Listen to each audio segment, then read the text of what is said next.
Talagang napugod yung mismong ulo yan, talagang putol ito. Ang natira lang doon sa mismong batok niya, yung balat na balat lang. Iyan, kamusta kayo mga kamorke? Meron ulit akong ibabahagi sa inyo o meron ulit akong ikikwento sa inyo tungkol naman ito sa napugot ang ulo dahil sa aksidente sa motor. Dahil naka-encounter na nga po ako ng ganyang kaso o klase ng patay, kaya ikikwento ko sa inyo. At dahil sa marami na rin tayong bagong manonood at marami pang gustong makapanood ng mga ganitong video, ikikwento ko ulit sa inyo yan. At kung hindi ka pa nakafollow, baka naman.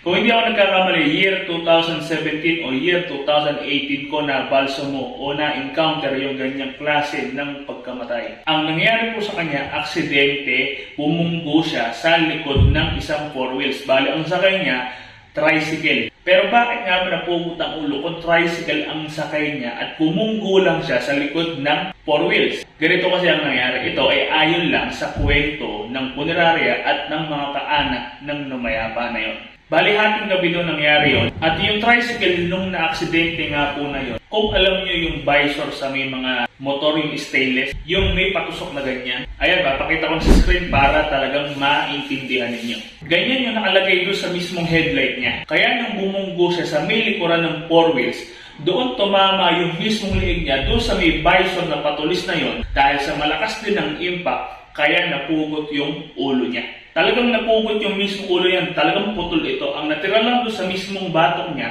yung balat na balat lang. Ganon ang nangyayari sa babalsamuhin kong ang patay. Ngayon, punta naman tayo kung paano binabalsamo yung ganyang mga klase ng mga patay. Sa totoo lang, medyo mahirap dahil sa napugot nga po yung ulo, ibig sabihin, naputol din yung mga ugat niya o yung artery. Kaya yung mga artery, nag-atrasan din po yun. Yung artery po kasi walang pinagkaiba yan sa mga laste o yung goma. Kapag naputol ang laste, di po ba't umaatras na ganun? Ganun din yung artery o ugat natin sa loob ng katawan. Doon ako medyo nahirapan dahil talagang hinagilap ko pa, hinanap ko pa yun. Pero dahil sa alam din natin kung ano talaga yung itsura ng artery o kung ano yung pagkakakilanlan ng artery, nakita natin at nakargahan natin yung ulo. Sa katawan naman ganun din dahil sa naputol nga po yun, hahagilapin mo rin yung parte ng artery na lumubog na dahil sa naputol. Ngayon, papaano namin ibabalik yung pagkaputol o yung dahil sa pagkapugot ng ulo na yun? Siyempre, mano-manong pagtatahi po ang gagawin natin dyan. Kapag nakargahan na ng formalin itong ulo at yung bababa sa katawan, kailangan na nating tahiin yun unti-unti hanggang sa mapagduktong natin ulit yung ulo at yung katawan. At alam mo ba kung ano ang creepy talaga na nangyayari sa akin nung itinagilid namin yung patay para malaman namin kung mayroong formalin o tinaluyan ng formalin yung likod? Ganito mapakita ko sa inyo. Then siyempre, halimbawa nakahiga dyan yung patay, ito yung ulo, di ba? Ito. Halimbawa, ito yung ulo.